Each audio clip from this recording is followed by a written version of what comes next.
அருட்பெருஞ்சோதி அருட்பெருஞ்சோதி தனிப்பெரும் கருணை அருட்பெருஞ்சோதி. எல்லா உயிர்களும் இன்புற்று வாழ்க, வள்ளல் மலரடி வாழ்க வாழ்க, கொல்லா விரதம் குவளை எல்லாம் ஓங்குக, நல்லோர் நினைத்த நலம் பெறுக, நன்றி நினைத்து எல்லோரும் வாழ்க இசைந்து. உலக மக்களே, அறிவார்ந்த அன்பர்களே, ஆண்மநேய ஒருமைப்பாட்டுடைய அன்பர்களே, வல்லப்பமா நமக்கு அள்ளிய பேருபதேசத்திலிருந்து அதனுடைய விளக்கங்களை பார்த்து கொண்டிருக்கிறோம்.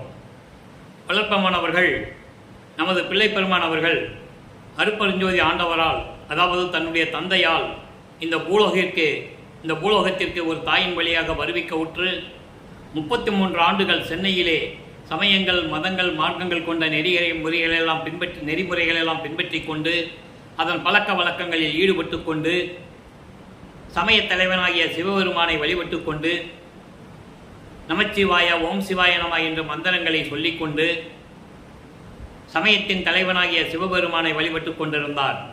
காரணம், அங்கே இறைவனுடைய திருவிளையாடல் நடந்தது.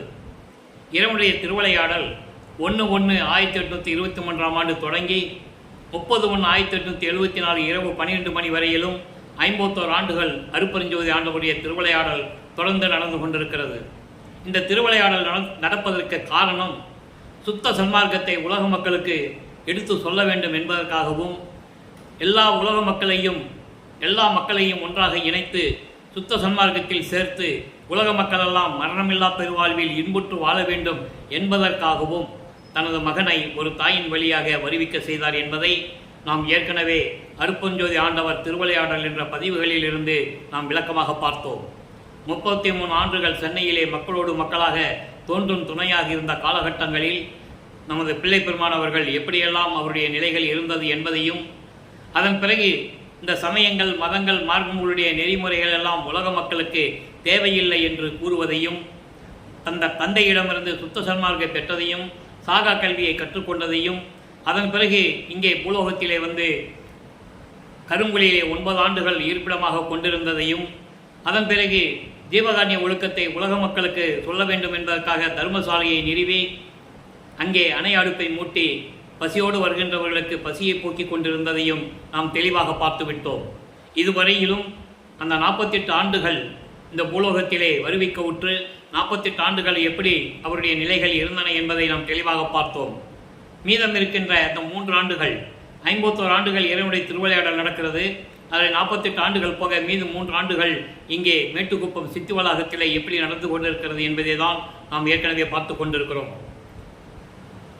அங்கே மேட்டுக்குப்பத்திலே இருந்து கொண்டு 26/10/1870 தர்மசாலையை விட்டு நீங்கி, தர்மசாலையை விட்டு விலகி அங்கே மேட்டுக்குப்பம் எப்படி சென்றார் என்பதையும், அதன் பிறகு அங்கிருந்து கொண்டு எப்படி சத்தியஞான சபையை உருவாக்கினார்கள் என்பதையும், அதன் பிறகு ஜோதி எப்படி காட்டினார், தைப்பூச நல்நாளில் ஜோதி எப்படி காட்டப்பட்டது என்பதையும், இந்த விளக்கங்களை எல்லாம் நாம் தெளிவாக பார்த்தோம். அகவல் எழுதியதை நாம் பார்த்தோம்.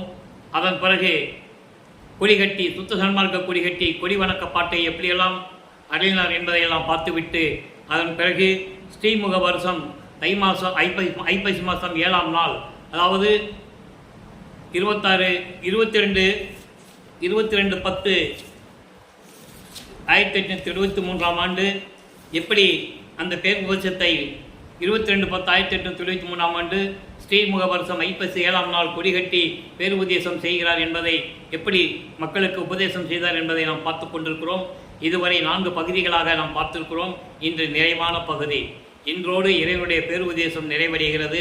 நிறைவான பகுதியை பார்க்க போகிறோம். நல்லா கவனிங்க.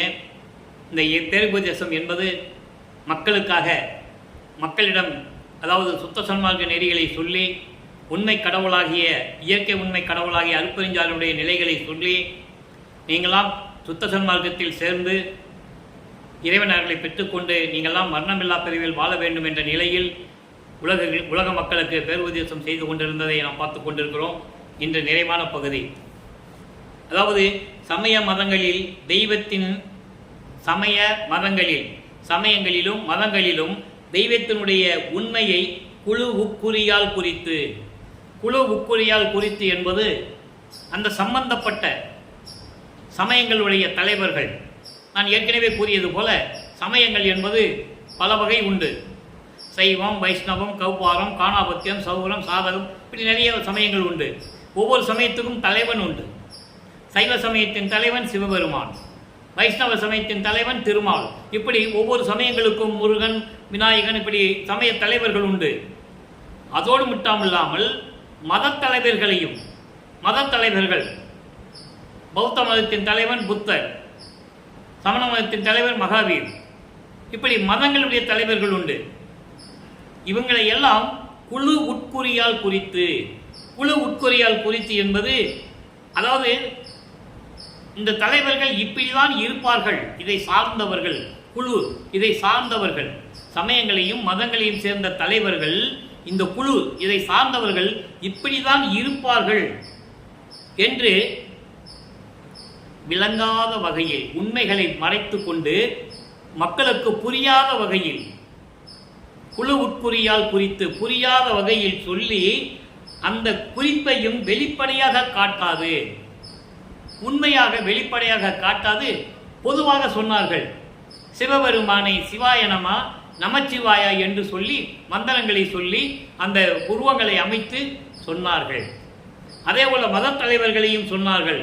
சிவாய நம என்றும் நமச்சிவாய என்றும் இது போன்ற அனந்த வர்ணங்கள் என்பது சொல்ல முடியாத அளவிற்கு எண்ணற்ற வகையில் இருக்கின்ற இந்த மந்திரங்களை ஒன்று சேர்த்து 1, 2, 3, 5, 6, 8, 10, 13, 15, 16, 24 என்ற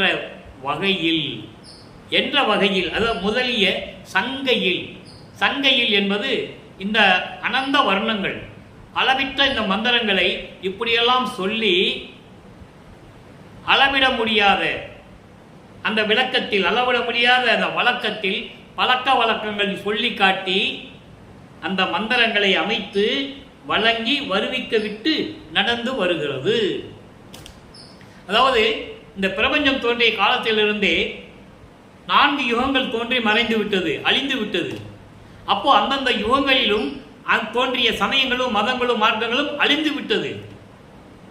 கிரேத யுகத்தில் தோன்றிய கலங்க மார்க்கம், திரேத யுகத்தில் தோன்றிய திராவக மார்க்கம், துவார யுகத்தில் தோன்றிய நவநீத மார்க்கம், இந்த கலியுகத்தில் தோன்றிய கலியுகம் முடிந்து விட்டது. 1900 ஆண்டிலே கலியுகம் முடிந்து விட்டது. அப்போ அந்த கலியுகத்தில் தோன்றிய பஸ்ம மார்க்கமும் எல்லா மார்க்கங்களும், அந்த மார்க்கங்களில் தோன்றிய சமயங்களும் மதங்களும் யுகங்கள் முடிந்த உடனே அதுவும் அழிந்து விட்டது. ஆனால் காலமாக என்ன செய்தார்கள்? இந்த சமய தலைவர்களையும் மத தலைவர்களையும் உருவாக்கி இப்படிதான் இருப்பார்கள் என்று குறியிட்டு, இப்படிதான் உருவங்கள் இருக்கும் என்று அமைத்து, அதையும் வெளிப்படையாக உண்மையாக சொல்லாமல் சைவ சமயத்தின் தலைவனாகிய சிவபெருமானை சிவாய நம நமச்சிவாய என்று சொன்னார்கள். வைஷ்ணவ சமயத்தின் தலைவன் திருமாலை ஓம் நம நாராயணா என்று சொன்னார்கள். அதான் 8 எழுத்து மந்திரம். கௌபார சமயத்தை சேர்ந்த முருகனை சரவண பவா என்று சொன்னார்கள். 6வது இங்க சொல்றாரு. அதை 6, 8, 10, 13, 14, 24 இப்படி ஏகப்பட்ட மந்திரங்கள் இருக்கிறது. ஓம் கணபதி என்று சொன்னார்கள். ஓம் சூரிய நம பவா என்று சொன்னார்கள். ஓம் அம்மையே சக்தியே என்று சொன்னார்கள். அதுவே பல வகையானதை சொன்னார்கள். மீனாட்சி என்று சொன்னார்கள், காமாட்சி என்று சொன்னார்கள், எத்தனையோ வகைகளை சொன்னார்கள். காஞ்சி காமாட்சி, மதுரை மீனாட்சி, இப்படியெல்லாம் சொன்னார்கள். ஆக இப்படியெல்லாம் சொல்ல வைத்து மந்திரங்களை அமைத்து உருவங்களை அமைத்து காலமாக வழிபட்டு கொண்டிருக்கிறார்கள். அதை மக்களும் பின்பற்றி கொண்டிருக்கிறார்கள். இன்றைய வரையிலும் எப்படி உபதேசம் பண்றார் பாருங்க. இப்படி வழிபட்டு கொண்டிருக்கிறார்கள். அதோடு மட்டுமல்ல, மந்திரங்களின் அர்த்தம் பலவாக விரியும். அவரே சொல்லல பல விளக்கங்களை. இப்படி பலவாக விரிந்து கொண்டிருக்கிறது. இதை அகவலிலே சொல்லுவார் ஒரு இடத்திலே. 5 8 6 4 முந்து உரு மறைமொழியும் மந்திரமே. இந்த சிவபெருமானையும் மற்ற தெய்வங்களையும் அந்தந்த இலக்குகளை கொண்டு சிவாய நம, ஓம் நமச்சிவாயா, ஓம் நம நாராயணா, ஓம் சரவண பவா இப்படி பல வகையாக மந்திரங்களை சொல்லிக் கொண்டிருந்தார்கள். இப்படியெல்லாம் வேதங்கள் சொல்லிக் கொண்டிருந்தன. இப்படியெல்லாம் வேதங்களும் சொல்லிக் கொண்டிருந்தன. அதனால் இதனுடைய விரிவுகள் பலவாக விரியும். ஆகையினால் இதோடு நாம் நிறுத்திக் கொள்வோம், அதை பற்றி பேசி பலன் இல்லை என்று சொல்லுவார். நாம் அடைய வேண்டுவது முடிவான ஆன்மலாபமாகிய சிவா அனுபவமே அன்றி வேறில்லை. முடிவு என்னது? எந்த நிலை முடிவான நிலை? சுத்த சன்மார்க்க நிலைதான் முடிவான நிலை. அந்த சிவம் அனுபவம் தான். அதான் சிவ அனுபவம் என்கிறார். சிவ அனுபவம் என்பது சிவன் அனுபவம் அல்ல. சிவன் வேறு, சிவம் வேறு. சிவன் சைவ சமயத்தின் தலைவன், சிவம் சுத்த சன்மார்க்கத்தின் தலைவன். அந்த அனுபவம் தான் நமக்கு முடிவான அனுபவம், வேறு ஒன்றும் இல்லை. அடுத்து சொல்றாரு, இங்குள்ள எல்லாருக்கும் சுவர்க்க நரக விசாரணம் இல்லை. இங்கே எல்லாருமே உலகியல் என்ன சொல்றாங்க? சொர்க்கம் இருக்கு, நரகம் இருக்கு, நம்ம தீமையெல்லாம் செஞ்சால் நரகத்துக்கு போவோம், கொடுமைகள் செஞ்சால் நரகத்துக்கு போவோம், நல்லதே செஞ்சால் சொர்க்கத்துக்கு போவோம், தர்மம் தலை காக்கும், இப்படியெல்லாம் சொல்லிட்டு இருக்காங்கல்ல. இதை பற்றி யாருமே சொர்க்கம்னா என்ன, நரகம்னா என்ன, யாருமே விசாரம் செய்வதில்லை. சும்மா எல்லாருமே காலங்காலமாக சொல்லிட்டு இருக்காங்க. நீ நரகத்துக்கு தான் போவேன்னு சலிப்பாங்க மக்களை பார்த்து. ஏய், நீ நரகத்துக்கு தான் போவ, நல்ல காரியம் செஞ்சால் நம்ம சொர்க்கத்துக்கு போகலாம், இல்லை நரகத்துக்கு தான் போகணும், இப்படி சொல்லிட்டு இருக்காங்க. பழக்கத்தில், பழக்க வழக்கங்களில், உலகியலிலே சொல்லி கொண்டிருக்கிறார்கள். பட் சொர்க்கம்னா என்ன, நரகம்னு என்ன அப்படின்ற ஒரு விசாரம் யாருக்கிட்டுமே இல்லை. தெரிந்து கொள்ள மக்கள் ஆர்வமாக இல்லை. இங்குள்ள எல்லாருக்கும் சொர்க்க நரக விசாரம் இல்லை. சொர்க்க நரக விசாரம் உள்ளவர்கள், தெரிந்து கொள்ள முயற்சி செய்பவர்கள், சொர்க்கம்னா என்ன, நரகம்னா என்ன விசாரணையில் இருந்து கொண்டு விசாரித்து கொண்டு இருப்பவர்கள் தங்கள் கருத்தின்படி பல வகை சாதனைகளை செய்து அற்ப பிரயோஜனத்தை பெற்று. இப்போ சொர்க்கத்துக்கு போகணும்னா என்ன பண்ணணும்? உலகையில் என்ன சொல்லுவாங்க? நல்லது செய்யணும், மற்றவங்களுக்கு கெடுதல் பண்ணக்கூடாது, முடிந்த அளவுக்கு நாம் நல்லது செய்யணும், அப்படி செஞ்சால் சொர்க்கத்துக்கு போகலாம். நரகத்துக்குனா நம்ம செய்த கர்ம வினைகள், தீமை வினைகளை பொறுத்து இவன் நரகத்துக்கு போவான் அப்படின்னு சொல்லுவாங்க. இப்படி சொர்க்கத்துக்கு போகணும் அப்படின்னு பலவிதமான சாதனைகளை செய்து புரோஜனம் இல்லாமல் தங்கள் கருத்தின்படி பல வகை சாதனைகள் செய்து அற்ப பிரயோஜனத்தை பெற்றுக்கொண்டு முடிவில் தடைபட்டு திருவருள் துணையால் கருணை நன்முயற்சி எடுத்துக்கொண்டு பின் முடிவான சித்தி இன்பத்தை பெறுவார்கள். முதல்ல என்ன பண்ணணும்? இந்த சமயங்கள், மதங்கள், மார்க்கங்கள் கூறப்பட்ட நிலைகளை பின்பற்றி கொண்டு அதை முயற்சி செய்து கொண்டு அதில் இருந்து கொண்டு சில சாதனைகள் செய்து நாம் சொர்க்கத்துக்கு போகலாம் என்று முயற்சி செய்து கொண்டிருப்பார்கள். அதுவும் கொஞ்ச நாளில் தடைபட்டு போகும். அதன் பிறகு சுத்த சன்மார்க்கத்தை பெற்றுவிட்டால், அதான் சொல்றாரு, திரு அருள் துணையால். எவ்வளவு விளக்கமா நுணுக்கமா சொல்றாருங்கிறது நீங்க புரிஞ்சுக்கணும். சில விஷயங்கள் இந்த பெரு விஷயத்தை பார்க்கும்போது சில விஷயங்கள் புரியாது.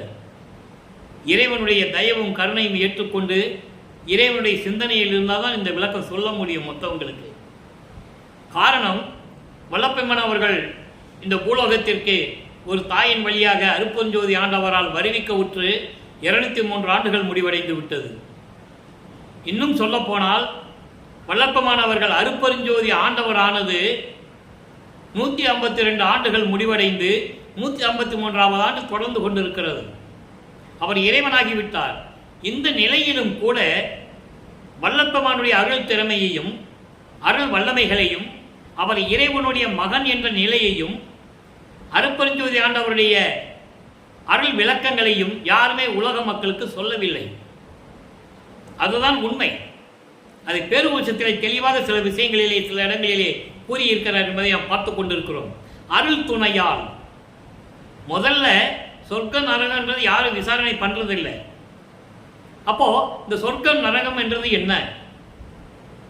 இந்த சமயங்களையும் மதங்களையும் மார்க்கங்களையும் சார்ந்து கொண்டு சில சாதனைகளை செய்து, அதாவது நம்ம எப்படியாவது சொர்க்கத்துக்கு போயிடணும் அப்படி நினைச்சு சில முயற்சிகள் செய்கிறாங்க. அந்த முயற்சிகள் கூட சில நேரங்களில் தடைபட்டு விடும். அப்போ சமயங்களையும் மதங்களையும் மார்க்கங்களையும் சேர்த்து நாம் முயற்சி செய்து கொண்டிருந்தால் அதை தடைபட்டு விடும். அதன் பிறகு நமது அறிவுக்கு விளங்கியபடி சுத்த சன்மார்க்கத்தை பின்பற்றினால் அந்த தடை நீக்கப்பட்டு, அந்த பின்னால் அந்த விளக்கம் இருக்க நம்ம இன்னைக்கு பார்க்க போறோம். அந்த தடை நீக்கப்பட்டு திருவருள் துணையால் கருணை நல் முயற்சி செய்து கொண்டு பின் முடிவான சித்தி இன்பத்தை பெறுவார்கள். இதுதான் அருமை. இப்படிதான் இருக்கணும்னு சொல்ற. காலங்காலமாக நீங்கள் இருந்து விட்டீர்கள். இந்த பிரபஞ்சம் தோன்றிய காலத்திலிருந்தே சமயங்களையும் மதங்களையும் மார்க்கங்களையும் சார்ந்து இருந்து கொண்டு இருந்து விட்டீர்கள். சில காரியங்களில் முயற்சி செய்து நாம் எப்படியாவது சொர்க்கத்துக்கு போய்விடலாம் என்று நீங்கள் நினைத்து முயற்சி செய்து கொண்டு இருக்கிறீர்கள். ஆனால் அது தடைபட்டு விடுமே. சுத்த சன்மார்க்கத்தில் சேர்ந்தானே உங்களுக்கு முடிவு கிடைக்கும். அப்போதான் திருவருள் துணையால் அந்த கருணை என்ற முயற்சியில் இருந்து கொண்டிருந்தால் உங்களுக்கு முடிவான சித்தி இன்பம் கிடைக்கும். இதுதான் அருமை. அருமைனா இப்படிதான் நீங்க செய்யணும். சொல்லிட்டு பின்னால் சொல்ற பாருங்க, நான் சொன்னது போல இத்தருணம் ஆண்டவர் எல்லாவற்றையும் நீக்கி, நான் சொன்னேன்ல, இந்த தடைகள் நம்ம மேல்நிலையை அடையக்கூடிய இந்த தடைகள் எல்லாம், தடைபட்டு இருக்கின்ற தடைகள் எல்லாம் நீக்க வேண்டும். அப்போ இந்த ஆண்டவர் வருகின்ற தருணம் வந்து விட்டது. அருட்பெருஞ்சாண்டவர் வருகின்ற தருணம் வந்து விட்டது. ஆண்டவர் வந்து எல்லாவற்றையும் நீக்கி, அண்டர்லைன், எல்லாவற்றையும் நீக்கின்றது. இன்னும் விளக்கம் நிறைய இருக்கிறது. நான் அதை சொல்லுவதற்கு கடமைப்பட்டிருக்கிறேன். என் தந்தை வல்லற்பமான் அவரால் ஆட்கொள்ளப்பட்டு இந்த வள்ளலார் ஊழியர் இன்று உங்கள் முன்னால் இந்த விளக்கங்களை கூறிக்கொண்டிருக்கிறேன் என்றால் அது இறைவனுடைய தயவும் கருணையும் என்பதை நீங்கள் புரிந்து கொள்ள வேண்டும். அப்போ ஆண்டவர் வரும்போது அவர் வந்து எல்லாவற்றையும் நீக்கி, எல்லாவற்றையும்னா என்ன? எல்லாவற்றையும் நீக்கி அதுக்கு விளக்கம் தரணும். எல்லாவற்றையும் நீக்கி எல்லோரும் மேலான இன்பத்தை அடையும் பொருட்டு, நான் சொன்னேன்ல, மேல்நிலையை அடைய வேண்டும். அதன் பொருட்டு முடிவான இன்ப அனுபவத்திற்கு சாதக சகாயமான திருவருள் மகாபாகிய திருமந்திரத்தை தமது உண்மையை வெளிப்பட காட்டும் மகாமந்திர வாக்கியத்தை எனக்கு வெளியிட்ட அவ்வண்ணம். இது வரைக்கும் விளக்கம் சொல்லுவோம். அப்போ மகாமந்திரத்தை இங்க சொல்றாரு. இப்போதான் இறைவன் தன் மகனுக்கு மகாமந்திரத்தை கொடுத்த உண்மையை இந்த பேருபட்சத்திலே உலக மக்களுக்கு சொல்லுகிறார். அருப்பெருஞ்சோதி அருப்பெருஞ்சோதி தனிப்பெருங்கருணை அருப்பெருஞ்சோதி மகாமந்திரத்தை வெளிப்படையாக எனக்கு இந்த மகாமந்திரத்தை காட்டிய வண்ணம் இருக்கிறதே, அந்த வண்ணம். அப்போ எல்லாவற்றையும் நீக்கி எல்லாரும் மேலான இன்பத்தை அடைய வேண்டும் என்ற நிலையை இங்கே விளக்கி சொல்ல வேண்டிய கடமை எனக்கு இருக்கிறது. அப்ப இவருக்கு எப்படி எல்லாவற்றையும் நீக்கினார் அதை சொல்லி ஆகணும். அதை சொன்னாதான் இவர் எல்லாவற்றையும் நீக்கின்னு சொல்ல முடியும் உபதேசத்தில். அப்ப எல்லாவற்றையும் நீக்கினது என்ன? அகத்தை கருத்து புறத்தே வெளுத்திருந்த உலக அனைவரையும் சகத்தை திருத்தி 6ஆம் திருமுறையிலே பதிகம் 90 உற்றது உரைத்தல் 9வது பாடல். எதுக்கு நான் இந்த உலகத்துக்கு வருவிக்க விட்டேன்னு சொல்றாரு. அகத்தை கருத்து புறத்தை வெளுத்திருந்த உலக அனைவரையும் சகத்தை திருத்தி. அகத்தை கருத்து என்பது இந்த சமயங்களையும் மதங்களையும் மார்க்கங்களையும் சொல்லப்பட்ட நெறிமுறைகளை பின்பற்றி கொண்டு பழக்க வழக்கங்களை எல்லாம் மனதிலே வைத்து வெளிப்படையாக ஒன்று செய்வதும் உள்ளத்தில் ஒன்று நினைப்பதுமாக இருந்து கொண்டு மக்கள் எல்லாம் துன்புற்றுக் கொண்டிருக்கிறார்கள், கஷ்டப்பட்டு கொண்டிருக்கிறார்கள். இந்த மக்களை எல்லாம் திருத்தி என்பது உண்மையை விளக்கி, சுத்த சன்மார்க்க நிலையை விளக்கி சன்மார்க்கத்தை அடைவித்திட உலக மக்களை எல்லாம் சன்மார்க்கத்தில் சேர்த்து இவரும் இகத்தே பரத்தை எல்லாம் பெற்று, அப்படி மக்கள் சுத்த சன்மார்க்கத்தை சேர்ந்த மக்கள் இந்த பூலோகத்தில், இகம் என்பது இந்த பூலோகத்தில் எல்லா இன்பங்களையும் பெற்று மகிழ்ந்திடுவதற்கு என்றே இன்புற்று வாழ வேண்டும் என்பதற்காகவே என்னை உகத்தே இறைவன் வருவிக்க உற்றேன், அருளை பெற்றேனே. இந்த கலியுகத்தில் வல்லற்பமான் வருவிக்க விட்டது கலியுகம். 1900 ஆண்டுகளில் முடிவடைந்து விட்டது. கலியுகத்தில் நான் ஏன் வருவிக்க உற்றேன்? உலக மக்களை எல்லாம் சுத்த சன்மார்க்கத்தில் சேர்க்க வேண்டும் என்பதற்காக, அவர்களெல்லாம் மரணமில்லா பெருவாழ்வில் வாழ வேண்டும் என்பதற்காக இறைவன் இந்த கலியுகத்திலே என்னை வருவிக்க உற்று நான் இறைவனிடந்து அருளை பெற்றேனே என்று கூறுவார். அதோடு மட்டுமல்ல, எல்லாவற்றையும் நீக்கி, அதற்கு விளக்கம் சொல்ல வேண்டியிருக்கிறது. எல்லாவற்றையும் நீக்கி என்பது 6ஆம் திருமுறை 96வது பதிகம் பொன் வடிவ பேறு என்ற பதிகத்திலே 10 பாடல்கள் இருக்கின்றன. அதிலே ஒரு பாடலை நான் சொல்ல வேண்டிய கடமை எனக்கு இருக்கிறது. அந்த பதிகத்திலே எல்லா நிலைகளையும் சொல்லுவார். எப்படியெல்லாம் இறைவன் சுத்த சன்மார்க்கத்தை பெற்ற பிறகு தன்னுடைய துன்பங்களையும் துயரங்களையும் நீக்கினார் என்பதை கூறுவார். அதே போல உலக மக்களையும் நீக்கி கொடுக்க வேண்டும். அதான் எல்லாவற்றையும் நீக்கி என்று கூறுகிறார். இங்க சொல்ற பாருங்க, துன்பம் கெடுத்து துன்பம் கெடுத்து என்பது நான் சமயங்களையும் மதங்களையும் மார்க்கங்களையும் சார்ந்திருந்த போது அதனால் ஏற்பட்ட துன்பங்கள், துயரங்கள், இடர்கள், பயம், அச்சம், கவலை, பழிச்சொல், இழிச்சொல், அவமானங்கள் எல்லாவற்றையும் என்னிருந்தும் இன்று நீக்கி, எல்லாவற்றையும் நீக்கி. அதான் சொல்லுவாரு ஞான சரியிலே, மானம் போன வழியில் விடுத்தேன். தெளிவா சொல்லுவார் மக்களுக்காக. அப்போ அந்த நிலையில் இருக்கும்போது எல்லாவற்றையும் கெடுத்து சுகம் கொடுத்தான். எந்தனக்கே சுகம் கொடுத்தான், எல்லா சுகத்தையும் அருளையும் பேரின்பத்தையும் கொடுத்தான். அன்பு அகத்தில் வாழும் சிற்றம்பலத்தான். அன்பு என்னும் இந்த குடிசையிலே வாழ்ந்து கொண்டிருக்கின்ற சிற்றம்பலத்திலே விளங்கிக் கொண்டிருக்கின்ற அருட்பெருஞ்சோதி ஆண்டவர் எனக்கு சுத்த சன்மார்க்கத்தை கொடுத்து துன்பத்தை நீக்கி எல்லாவற்றையும் நீக்கி சுகம் கொடுத்தான். இன்பு உருவம் தாங்கினேன், இன்ப உருவம் தாங்கினேன். மரணமில்லா பெருவாழ்வில் மட்டுமல்ல, முத்தேகத்தையும் பெற்றுக்கொண்டேன். சுத்த தேகம், புறவண தேகம், ஞான தேகம், முத்தேகத்தையும் தாங்கினேன். சாகா தனி வடிவம் பெற்று சொல்லிட்டாரா? சாகா தனி வடிவம் பெற்றென்றால் மரணமில்லா பெருவாழ்வை பெற்று ஒளியால் ஓங்கினேன். இந்த ஒளியால் என்பது அருட்பெருஞ்சோதியின் அருளால் பிரபஞ்சத்தில் பரிபூர்ணமாக வீசிக்கொண்டிருக்கின்ற அருட்பெருஞ்சோதி ஆண்டவருடைய ஒளியினால், அருட்பெருஞ்சோதி ஒளியினால் ஓங்கினேன். உயர்ந்த நிலையில் விளங்கிக் கொண்டிருக்கிறேன். இது உண்மை உரை, இது சத்தியமான வார்த்தை என்று சொல்லுகிறார். அதை தான் இங்கே சொல்லுகிறார். எல்லாவற்றையும் நீக்கி தனக்கு நீக்கினார் அல்லவா? அதே மாதிரி உலக மக்களுடைய துன்பங்களை எல்லாம் நீக்கி, துயரங்களையும் நீக்கி, எல்லாவற்றையும் நீக்கி எல்லோரும் மேலான இன்பத்தை அடையும் பொருட்டு இந்த மகா மந்திரத்தை அருளியிருக்கிறார் என்று கூறுகிறார். அவ்வண்ணம் எனது மெய் அறிவின் கண். இந்த மெய் அறிவின் கண், மெய் அறிவின் மூலமாக, மெய் அறிவு இதற்கும் விளக்கம் தர வேண்டியிருக்கிறது. காரணம், சமயங்களையும் மதங்களையும் மார்க்கங்களையும் சேர்ந்திருந்தால் ஞானம் மட்டும்தான் கிடைக்கும். பிரமனுக்கு திருமாலுக்கு கூட மெய்யறிவு இல்லை என்று கூறுவார். நான்முகத்தோனும் திரு நெடுமாலும் மெஞ்ஞானம் என்னும் வான்முக கண் கொண்டு காணாமல், அவனுக்கு மெஞ்ஞானம் இல்லை என்று கூறுகிறார். 2 பேருக்கும் அடியும் முடியும் இறைவனை பார்ப்பதற்கு மெஞ்ஞானம் இருந்திருந்தால் இருந்த இடத்திலேயே இறைவனுடைய முடியையும் அடியையும் பிரம்மனும் திருமாலும் பார்த்திருப்பார்கள். நான்முகத்தோனும் நெடுமாலும் மெய்யறிவு என்னும் வான்முக கண் கொண்டு காணாமல் தன் உருமாறியும் உருமாறுகிறார்கள். பிரம்மன் அன்னப்பறவையாகவும் திருமால் பன்றியாகவும் உருவம் எடுத்து பிரம்மன் முடியை பார்க்க செல்லுகிறான், இவன் அடியை பார்க்க செல்லுகிறான். அப்ப அவங்களுக்கு மெய்யறிவு இல்லை. தேன்முக கொன்றை முடியும் செந்தாமரை சேவடியும் ஊன்முக கண் கொண்டு காணாமல் தேடி நின்றார் சற்று உணர்விலரே என்று கூறுவார். அதான் மெய்யறிவு. அதை இங்கே சொல்றாரே, இந்த பிரபஞ்சத்திலேயே மெய்யறிவு பெற்றவர் யார்? அருட்பெருஞ்சோதி ஆண்டவரும் தன் மகனும் வள்ளல் பெருமானும் தான்.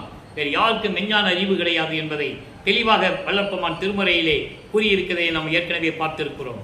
அப்படி மகாமந்திரத்தை கொடுத்ததனால் அந்த வகையில் அவ்வண்ணம் எப்படி எனக்கு மகாமந்திரத்தை கொடுத்தாரோ அதனுடைய அடிப்படையில் எனது மெய் அறிவின் கண், என்னுடைய மெய் அறிவினால் அனுபவித்து எழுந்த உண்மை அறிவு அனுபவத்தை, இன்பத்தை நீங்கள் எல்லாவரும் என்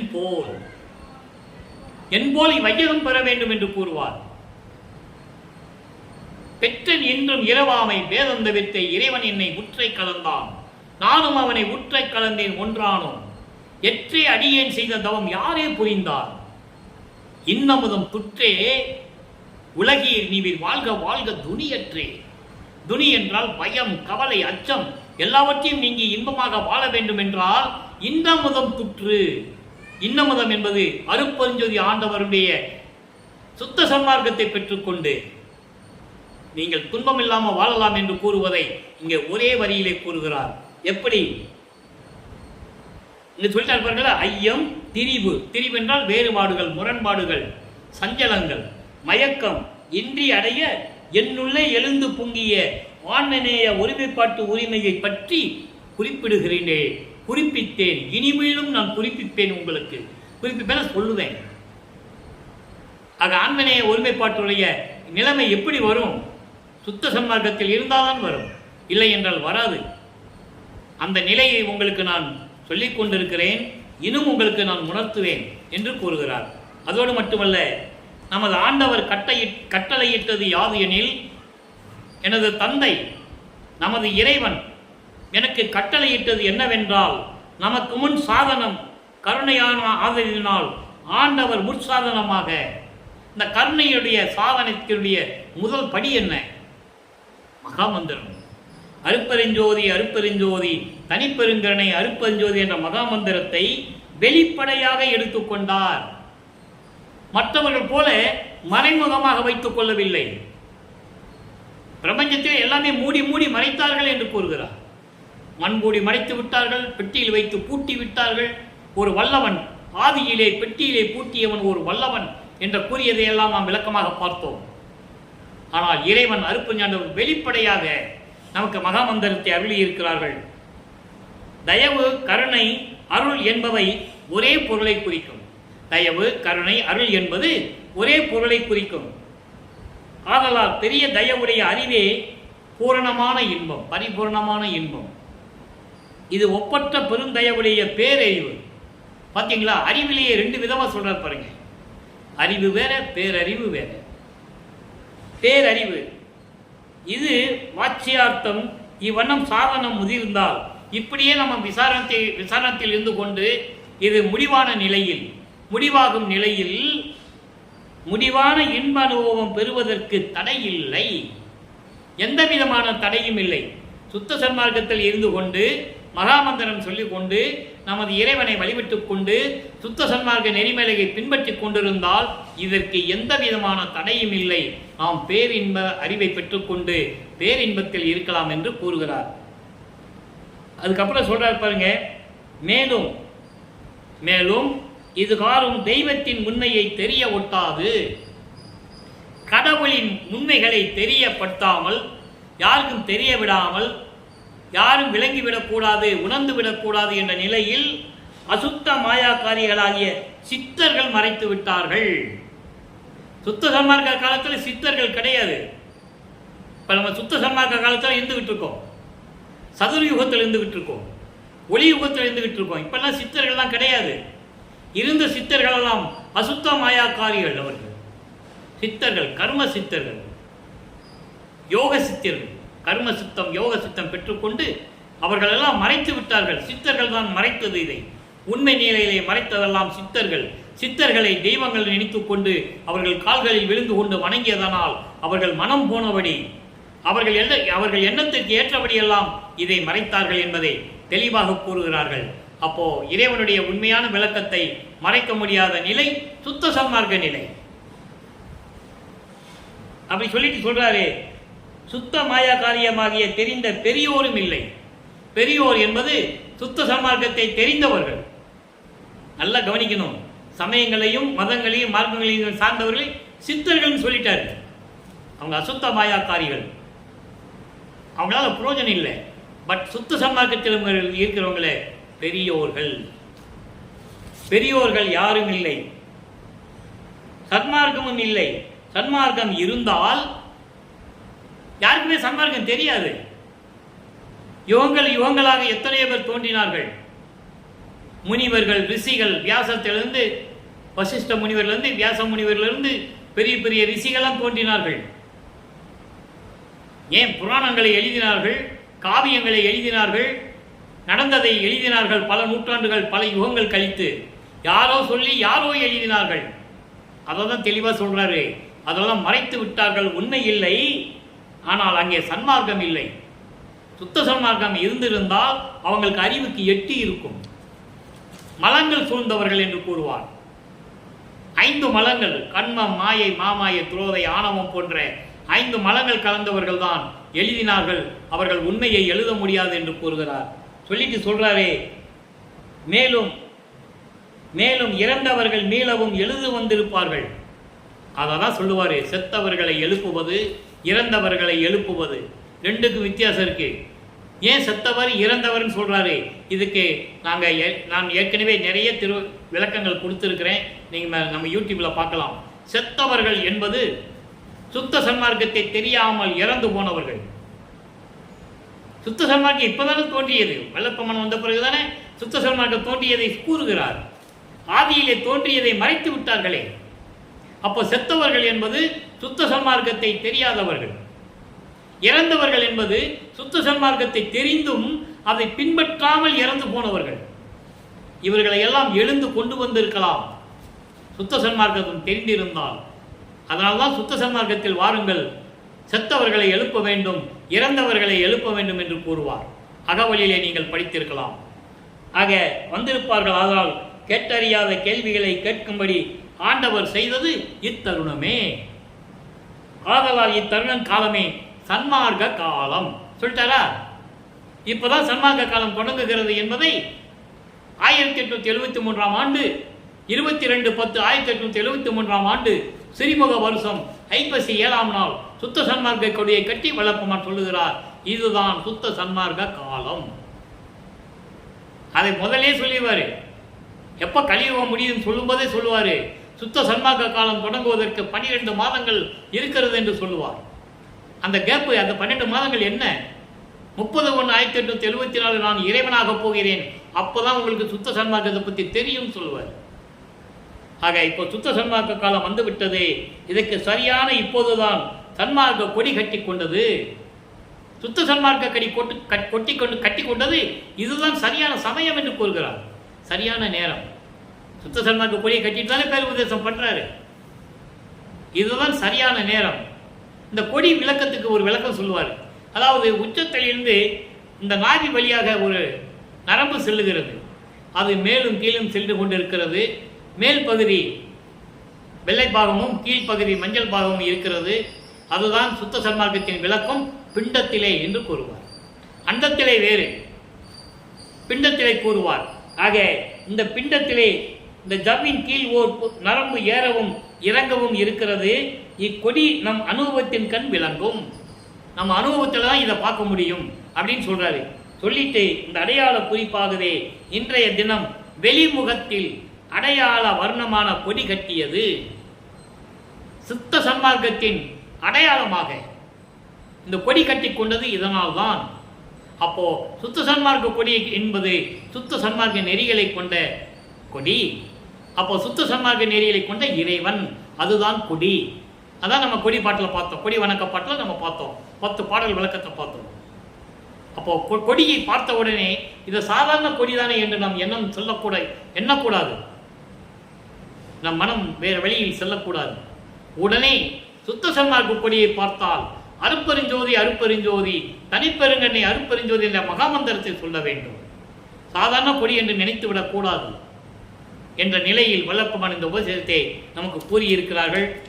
அடுத்து சொல்றது பாருங்க, முக்கியமான வரி. யாரும் இந்த விளக்கத்தை சொன்னதாக எனக்கு தெரியவில்லை. இறைவன் என ஆட்கொண்டு எனக்கு அருளியதனால் இந்த விளக்கத்தை என்னால் உங்களுக்கு கூற முடிகிறது. நீங்க உரைநடைப்பதி புக் எடுத்து பாருங்க, புத்தகத்தை பார்த்தீங்கன்னா தெரியும். ரொம்ப கஷ்டமா இருக்கும் படிக்கிறதுக்கே. நான் 5 பகுதிகளாக எளிமையாக விளக்கம், இறைவனுடைய விளக்கத்தை நான் கூறியிருக்கிறேன். உண்மையை சொல்ல வந்தனே என்று, உலகத்தினுடைய பிரபஞ்சத்தின் உண்மையை சொல்ல வந்தனே என்று உண்மை சொல்ல புகுந்தாலும் தெரிந்து கொள்வார் இல்லை. நான் உண்மையை சொல்ல வந்திருக்கேனே அப்படின்னு அந்த உண்மையை சொன்னா கூட இதை தெரிந்து கொள்வதற்கு யாருக்கு மனம் இல்லை. எதுக்கு வந்தாரு? பிறந்தாருன்னே சொல்லக்கூடாது. இன்றைய வரையும் சொல்லிக் கொண்டிருக்கிறார்கள். மருதூர்ல பிறந்தாரு. என்ன ஒரு வார்த்தை, ஒரு அவலமான ஒரு நிலையான வார்த்தை அது. நாம் பிறந்தோம், அவர் வருவிக்க உற்றவர், இறைவனால் வருவிக்க உற்றவர் என்று சொல்ல வேண்டும். அதற்கான விளக்கத்தை நான் கூடுவதற்கு கடமைப்பட்டிருக்கிறேன். உண்மையை சொல்ல வந்தேனே என்று உண்மை சொல்ல புகுந்தாலும் நான் நினைச்சா கூட அதை ஏற்றுக்கொள்ளுவார் இல்லை என்று கூறுகிறார். அதற்கு ஒரு பாடலிலே நான் விளக்கம் தர நான் கடமைப்பட்டிருக்கிறேன். நல்ல கவனிங்க. விதித்தனை என்னை உண்மையை சொல்ல வந்தேனே அப்படின்னு சொல்றாருல, அதுக்கு விளக்கம் என்ன? மக்களுக்கு சொல்லணும். சும்மா போற போக்கில் சொல்லிட்டு போயிடக்கூடாது. ஒரே பதிப்பீங்க அப்படின்னு சொல்லிட்டு போயிடக்கூடாது. அதற்காகத்தான் இந்த வள்ளலார் ஊழியன் இறைவனால் ஆட்கொள்ளப்பட்டு இந்த விளக்கத்தை உங்களுக்கு நான் கூறிக்கொண்டிருக்கிறேன். என்ன உண்மையை சொல்ல வந்தாரு? அவர் யார்? வல்லப்பமான் யார் என்ற நிலையை உலக மக்களுக்கு சொல்ல வேண்டும். விதித்தனை என்னை நின்றன் மகனாக. அண்டர்லைன், முக்கியமான வார்த்தை. விதித்தனை என்னை நின்றன் மகனாக, என்னை வருவிக்க செய்தார் உன்னுடைய மகனாக இந்த பூலோகத்திற்கு. என்னை உனது மகனாக இந்த பூலோகத்திற்கு ஒரு தாயின் கருவறையிலே இருக்க வைத்து என்னை வருவிக்க செய்தாய். விதித்தனை படைத்தாய், வருவிக்க செய்தாய். அப்படி வருவிக்க செய்து விதித்து, அப்படி வருவிக்க செய்து உள்ளத்தே பதித்தனை. யார் உள்ளத்தை? இறைவனுடைய உள்ளத்தில் நீ என்னுடைய மகன் என்று நீ உன் உள்ளத்திலே என்னை ஏற்றுக்கொண்டாய். உள்ளத்தில் பதித்தனை. அதோடு மட்டுமல்ல, என் உள் பதிந்தனை. இவ்வளவு விளக்கங்கள் இருக்கிறது நண்பர்களே. உன்னுடைய மகனாக என்னை இந்த பூலோகத்திற்கு வருவிக்க செய்தாய். வருவிக்க செய்து நீதான் என் மகன் என்று உன்னுடைய உள்ளத்தில் நீ வைத்துக் கொண்டாய் என்னை. அதோடு மட்டுமல்ல, என் உள்ளத்திலும் பதிந்தனை. என் உள்ளத்திலும் பதிந்து கொண்டாய். சிற்றம்பல நடனமும், சிற்றம்பல நடனம் என்ன? சிற்றவை. உதித்து ஒளி பொன்னம்பல நடனமும். பொன்னம்பலம் பொற்றவை.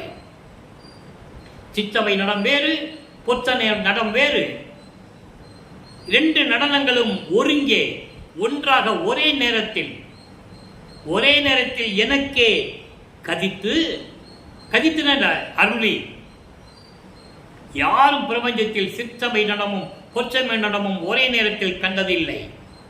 என்ன நடனம்? என்ன நடனம்? இடது காலை ஊன்றி வலது காலால் நடனம் காட்டியது தன் மகனுக்கு. நீங்கெல்லாம் பார்த்திருப்பீங்க. சமயத்தினுடைய தலைவன், சைவ சமயத்தின் தலைவன் சிவபெருமானாக இருந்தாலும் சரி, அவனுடைய ரூபமான சிதம்பரம் நடராஜனாக இருந்தாலும் சரி, வலது காலை ஊன்றி இடது காலை தூக்கி இருப்பான். ஆனால் தன் மகனுக்கு சிற்றம்பல நடமும் பொற்றவை நடமும் ஒருங்கே இணைத்து இடது காலை ஊன்றி வலது காலை தூக்கி நடனம் காட்டி எனக்கு அருளி அழியாமையும் அழிவில்லாமையும் மரணமில்லா பெருவாழ்வையும் இன்பமும் கைவர காட்டினையே சொல்லிட்டாரா? அப்ப வல்லப்பமான் யாரு? அருப்பெருஞ்ஜோதி ஆண்டவருடைய மகன். உலகத்திலே ராமையா பிள்ளைக்கும் சின்னையமையார் குடும்பத்திலே வருவிக்க உற்றது எதனால் என்றால் இறைவனுடைய திருவிளையாடல். தன் மகன் பூலோகத்தில் 51 ஆண்டுகள் மக்களோடு மக்களாக இருக்க வேண்டும், உலாவ வேண்டும். 51 ஆண்டுகள் கழித்து தன்னுடைய பிரிந்த சக்தியோடு தன் மகனோடு சிட்டி வளாகத்திலே 30/9/1974 ஆண்டு தன் மகனோடு 2.5 கலந்து கொள்ள வேண்டும். மகனை தனியா விட முடியாது, பிரிந்த சக்தியை தனியா விட முடியாது. இறைவன் ஒருவனே என்ற நிலையில் இருக்க வேண்டும். சுத்த சன்மார்க்க நெறி அது. அந்த இறைவன் ஜோதி வடிவில் இருக்கின்ற நெறி. அதனால்தான் மகனோடு 2.5 கலந்து கொண்டார். அவர் கதவை பூட்டிட்டு மறைஞ்சு ஓடி போயிடல. காலங்காலமாக சொல்லிக் கொண்டிருக்கிறார்கள். கதவை பூட்டிட்டாரு, மறைஞ்சு போயிட்டாரு. கதவை பூட்டிட்டாரு, மறைஞ்சு போயிட்டாரு. ஏன் இறைவன் ஆயிட்டாருன்னு சொல்றதுக்கு உங்களுக்கு என்ன கஷ்டம்? சொல்ல மனம் இல்லை. காரணம், எல்லாருமே சமயங்களையும் மதங்களையும் மார்க்கங்களையும் சார்ந்து வந்தவர்கள், உடன் இருந்தவர்கள். பெரியவர் வேலாயுதமாக இருந்தாலும் சரி, பெரியவர் கந்தசாமியாக இருந்தாலும் சரி, கூட இருந்தவர்கள் யார் இருந்தாலும் சரி, சமயங்களையும் மதங்களையும் மார்க்கங்களையும் சார்ந்தவர்கள். வல்லப்பமானவர்கள் இறைவனாகிவிட்டார் என்று யாரும் சொல்லவில்லை. கதவை பூட்டி மறைந்து விட்டார் என்று சொன்னார்கள். எவ்வளவு பெரியமான உண்மையை மறைத்து சொன்னார்கள் என்பதை நீங்கள் புரிந்து கொள்ள வேண்டும். இது இந்த வல்லற்பமானியுடைய ஊழியனாகிய எனக்கு இது பெரிய ஆதங்கம். உண்மையை சொல்லவில்லை.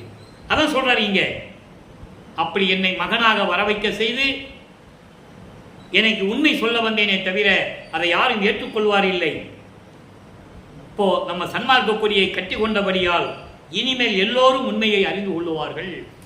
நான் இறைவனான பிறகு, என் தந்தை வந்து என்னை அருட்பெருஞ்சோதி ஆண்டவர் ஆக்கின பிறகு எல்லோரும் உணர்ந்து கொள்ளுவார்கள். முன் உள்ளவர்கள் உண்மையை தெரிய ஒட்டாது மண்ணை போட்டு மறைத்து விட்டார்கள். இந்த தருணம் ஆண்டவரும் தெரிவித்தால் தெரிவிக்கின்றார், தெரிவிப்பார். நீங்கள் எல்லாரும் உண்மையை தெரிந்து கொள்ளுங்கள். இப்போது நான் சொல்லி வந்த பிரகாரம் ஜாக்கிரதையுடன் உண்மை அறிவாய் விசாரம் செய்து கொண்டிருங்கள். அவசியம் இதற்கு காரணமான தயவு இருக்க வேண்டியது. இந்த தயவு வருவதற்கு ஏதுவான உரிமையும் கூட இருக்க வேண்டும். உரிமை என்றால் என்ன? இறைவனை ஏற்றுக்கொள்ள வேண்டும். உரிமையோடு நான் சுத்த சன்மார்க்கத்தை சேர்ந்தவன், நான் புனித குலத்தை சேர்ந்தவன் என்ற நிலையில் இருக்க வேண்டும், உரிமையோடு. அப்படி இருந்து கொண்டிருந்தால் ஆண்டவர் வந்தவுடனே எப்ப ஆண்டவர் வருவாரு? தன்னோடு இரண்டரை கலக்கும் போது வருவார்ல. அதான் நம்ம முடிவாக நம்ம பார்க்க போறிய திருவிளையாடலுடைய முடிவு. நம்ம முடிவு நிலையில் இருக்கிறோம். அப்போ வந்த உடனே நீங்களும் எல்லா நன்மையும் பெற்றுக்கொள்ளுவீர்கள். இது சத்தியம், சத்தியம், சத்தியம். 3 தடவை சத்தியம் சொல்றாரு. ஏன்? நம்ம இவ்வளவு சொல்லி இந்த உலக மக்கள் கேட்க மாட்டேன்றாங்களே, அதனால சத்தியம் பண்ணியாவது சொல்லுவோம், அப்பயாவது கேட்பாங்களான்னு பார்ப்போம். இறைவனே மக்களிடம் சத்தியம் செய்கிறார். அதோடு மட்டுமல்ல, சித்தி வளாகம் எப்படிப்பட்டது? எல்லோருக்கும் தாய், தந்தை, அண்ணன், தம்பி முதலான ஆப்தர்களால் செய்யப்பட்ட, இப்படிப்பட்ட ஆப்தர்களால் உதவிகள் செய்யப்பட்ட உறவினர்கள் எவ்வளவோ அதற்கு கோடான கோடி பங்கு, இவர்களால் செய்யப்பட்ட உதவி எவ்வளவு இருக்கோ அதை விட கோடி பங்கு அதிகமாக உதவி செய்யக்கூடியபடியான இடம் இந்த இடம், சித்தி வளாகம். தெளிவாக சொல்லிட்டாரா? அப்ப நான் சித்தி வளாகத்துக்கு வந்தா என்னது? கோடான கோடி பங்கு. அப்பா செஞ்சாரு, அம்மா செஞ்சாங்க, தம்பி செஞ்சாரு, உறவினர்கள் செஞ்சாங்க, எவ்வளவு செஞ்சாலும் பரவாயில்லை, அந்த உதவியை விட கோடான கோடி பங்கு கிடைக்கும் சித்தி வளாகம் வந்தால். அப்படிப்பட்ட இடம் இந்த இடம் என்று சொல்லி பேருபதேசத்தை நிறைவு செய்கிறார் அருட்பெருஞ்சோதி ஆண்டவராகிய நம்மளையெல்லாம் படைத்து காத்து கொண்டிருக்கின்ற இறைவன் வல்லப்பெருமானவர்கள். ஆக அன்பர்களே, இன்றோடு பேருபதேசம் நிறைவடைகிறது. வல்லப்பெருமான் யார் என்பதை நீங்கள் இப்போ புரிந்து கொண்டிருப்பீர்கள். எப்படி தன் மகனை வருவிக்க செய்தார், வருவிக்க செய்து 33 ஆண்டுகள் சென்னையிலே எப்படி உலாவ விட்டார், திருவிளையாடல் எப்படி நடந்தது, சுத்த சன்மார்க்கத்தை எப்படி பெற்றுக்கொண்டார், எல்லா நிலைகளையும் நாம் ஏற்கனவே தெளிவாக பார்த்திருக்கிறோம். பேருபதேசத்திலையும் தெளிவாக நாம் கூறியிருக்கிறேன். எனவே அன்பர்களே, பேருபதேசம் என்பது சுத்த சன்மார்க்க கொடி கட்டி கொண்டு உலக மக்களுக்கு உபதேசம் செய்வது. உலக மக்களே, இதனுடைய சுருக்கத்தை சொல்ல எனக்கும் கடமை இருக்கிறது. சுருக்கமாக பேருபதேசத்தின் சுருக்கம் என்னவென்றால், உலக மக்களே, இதுவரையிலும் நீங்கள் கண் மூடித்தனமாக இருந்து கொண்டிருந்தீர்கள். 4 யுகங்களிலே சொல்லப்பட்டதெல்லாம் பொய், உண்மை அல்ல. இறைவனுடைய நிலையை யாருமே உண்மையாக சொல்லவில்லை. காரணம், அவங்களுக்கு சுத்த சன்மார்க்கம் தெரியாது. சுத்த சன்மார்க்கம் தெரியாதனால் சித்தர்கள் எல்லாம் அவருடைய மனம் போனபடியெல்லாம் சொல்லி இருந்தார்கள், உளறி இருந்தார்கள். அப்படியெல்லாம் கிடையாது. சுத்த சன்மார்க்கத்தை சேர்ந்த அப்போ அந்த பெரியவர்களும் இல்லை, யாருமே இல்லை. அதற்காகத்தான் நான் இறைவனுடைய மகனாகிய என்னை இந்த பூலோகத்திற்கு வருவிக்க விட்டு எனக்கும் சுத்த சன்மார்க்கத்தை கொடுத்து உங்களையெல்லாம் சுத்த சன்மார்க்கத்தில் சேர்த்து உங்களெல்லாம் மரணமில்லா பெருவாழ்வில் வாழ வைக்க வேண்டும் என்பதற்காகவே என்னை வர வைத்து இந்த மேட்டுக்குப்பத்திலே சுத்த சன்மார்க்க கொடியை கட்ட வைத்து என்னை பேருபதேசம் செய்ய வைத்தார் இறைவன். இப்ப இறைவன் வருகின்ற நேரம் வந்துவிட்டது. இனிமேல் காலம் தாமதம் செய்ய வேண்டாம். இந்த சித்தி வளாகம் என்பது உங்கள் தாய், தந்தை, உங்கள் உறவினர்கள், ஆப்தர்களால் செய்யப்பட்ட உதவி எவ்வளவோ அதை விட கோடான கோடி பங்கு இங்கு கிடைக்கும். நீங்கள் சித்தி வளாகத்துக்கு வாருங்கள், சுத்த சன்மார்க்கத்தை பெற்றுக்கொண்டு வாருங்கள். இறைவன் இயற்கை உண்மை விளக்க கடவுளாகிய அருட்பெருஞ்சோதி ஆண்டவரை வணங்கி மகாமந்திரத்தை சொல்லி, அருட்பெருஞ்சோதி அருட்பெருஞ்சோதி தனிப்பெருங்கனை அருட்பெருஞ்சோதி மகாமந்திரத்தை சொல்லி இறைவனை வணங்கி சுத்த சைவ நெறியில் இருந்து கொண்டு கொலையும் புலையும் தவிர்த்து, மாமிச உணவுகளை தவிர்த்து, உயிர்களை கொலை செய்வதை தவிர்த்து இறைவனை வணங்கி இறைவனுடைய அருளையும் செல்வங்களை எல்லாம் பெற்றுக்கொண்டு இந்த வையகத்திலே நீங்கள் வாழ்வாங்கு வாழ வேண்டும். நோயற்ற வாழ்வில் நீங்கள் வாழ வேண்டும், மரணமில்லா பெருவாழ்வில் நீங்கள் வாழ வேண்டும் என்று இறைவனுடைய தயவோடையும் கருணையோடையும் இறைவனுடைய ஆசி பெற்ற வள்ளலார் ஊழியன் என்ற வகையில் உங்களை எல்லாம் வாழ்த்தி வணங்கி விடைபெறுகிறேன். இன்றோடு பேருபதேசம் முடிகிறது. நாளையிலிருந்து அருட்பெருஞ்சாண்டவர் எப்படி வந்து தன் மகனோடு இரண்டரை கலந்து கொள்கிறார் என்ற நிலையை பார்க்க இருக்கிறோம். தொடர்ந்து நமது சேனலை பாருங்கள், இறைவனுடைய அருளை பெற்றுக்கொள்ளுங்கள். நன்றி, வணக்கம். அருட்பெருஞ்சோதி அருட்பெருஞ்சோதி, தனிப்பெரும் கருணை அருட்பெருஞ்சோதி.